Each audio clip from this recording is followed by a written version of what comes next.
Guys, welcome back to Sports Blog. This is Sports Blog number 1. And on today's Sports Blog, I'll be talking about NRL news and a bit of MMA news. All around the NRL and in the rugby union world. New Zealand and Australia. There's been a lot of talk about Benjamin Marshall asking for release from the Auckland Blues. Auckland Blues coach. Sir John Crow and former All Black great announced last week that Benjamin Marshall had been granted a release from the club, and he's arrived in Sydney, and he's been chased by a few NRL clubs. I can confirm that he's been chased by the North Queensland Cowboys, the Parramatta Eels. The New Zealand Warriors were ruled out early, so he won't be going to the Warriors. Melbourne Storm and Cronulla Sharks, the Cronulla Sharks are favourites. But on the next video, I'll probably confirm what club he's gone to, or give you a bit more news on that. So yeah, that's a bit about Benji Marshall. And next news, if you are an NRL fan, you would know Australian Test prop and New South Wales prop Andrew Fafita has re-signed with Cronulla for 4 years. That's good news for the club. I think Andrew Fafita is a great guy. He's real humble. I've seen a lot of his interviews, and the way he plays. He's a great dude. Tough runner, hard dude, good defender. So I think that he'd be an asset to the Cronulla Sharks team, strengthening their forward pack for years to come. So yes, I just wanted to confirm that Andrew Fafita has re-signed for 4 years with the Cronulla Sharks. Some more in our news. Manly Seagulls star, Peter Hiku was offered $1 million contract over the period of 3 years, to rejoin the New Zealand Warriors. But I can confirm that Peter Hiku declined that offer from the Warriors, and he's re-signed with Manly for a further 3 years. But I can't confirm how much the deal costed, him re-signing with Manly. But yeah, all the best of luck to him, and the best of luck to Manly.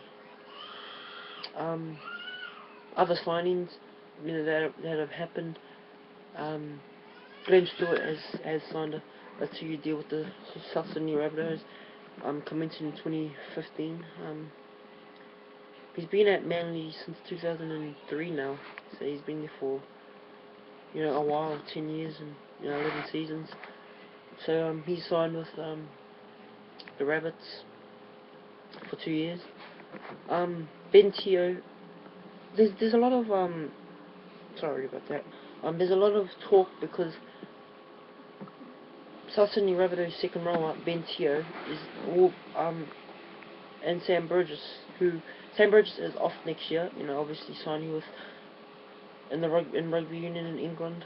So he's off for 2015. But the signing of Glenn Stewart and the signing of Penrith's Tim Grant to South Sydney could force Ben Teo to leave the Rabbitohs. He has told teammates at the club that he could be going to English rugby union, or there has been a $650,000 offer from the Warriors. I can't confirm the period that the Warriors have offered him, but there has been an offer of $650,000, and nothing at this time has been confirmed about Ben Teo's departure. But he has told the media that there is a possibility of his departure. Besides that, Kevin Locke, the Warriors fullback Kevin Locke has been offered a big-time contract from English Super League club Salford City Red Devils. He's been offered a big money contract, and it's a $1 million deal. Due to the Warriors, playing Sam Tompkins, and Sam Tompkins, he's alright overall. He's getting that momentum in his game, and Sam Tompkins is doing, alright, for the Warriors, and I wouldn't say that he's at his best that he played in the UK, but he's getting there. So he could force Kevin Locke to leave the Warriors. So just a bit on that. Kevin Locke, getting the offer from Southland and stuff. So yeah. Now just a bit of MMA news. And some boxing news after this. John Bone Jones, the UFC light heavyweight champion, has defeated Glover Teixeira at UFC 172. It was a good fight. Some people say that he easily finished Teixeira, but he did knock him out, and John Jones retains, should I say, his UFC light heavyweight champion, and still proving to everyone that he is one of the UFC's greatest champions. If you didn't know, he's the youngest champion to win UFC title at 25 years of age. John Jones, great fighter. All the best of luck to him for the rest of his fighting career. And, boxing news: Alex the Lionheart Leopai yesterday morning fought for the World Boxing Heavyweight Championship against Vladimir Klitschko.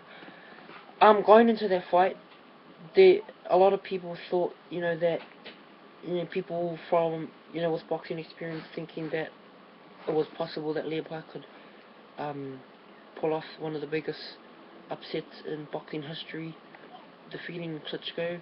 Klitschko, who has been champion for 10 years, knocked out Alex Leopai in the 4th round.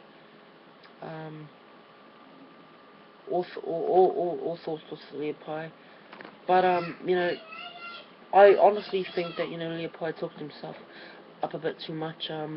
Saying once Klitschko feels his power, then Klitschko's over. But it was the other way around. Klitschko knocked him out, and Klitschko is still the world champion. And I wonder who's next for Klitschko. We never know. There could be anyone, but Klitschko remains world champion, knocking out Leopai in the 4th round. Other news in the same event, on the undercard, fighting Joseph Parker versus Brazilian giant Marcelo Nascimento, knocking out Nascimento in the 7th round. Parker's progressing a lot in his boxing career. From South Auckland, New Zealand. He didn't have the best upbringings, but he's a great fighter, and he knocked out Nascimento in the 7th round. Parker, 11 years younger than Nascimento, who was once ranked 6th in the world. Parker knocking him out in the 7th round. Really proud of Parker for what he did in that fight. Started strong, bit of ups and downs, for 5th and 6th round, but he finished strong, and 8-0 for Parker now with 7 KOs. He's undefeated in his boxing career, and best of luck to him. And I can't confirm right now who's next for Parker, but he's going on the right path. Okay, thanks guys for watching my first blog video.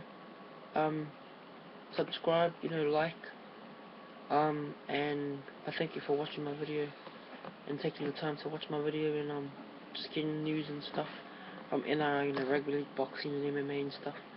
So thanks for watching, and hope to see you in the next video. Thanks, bye.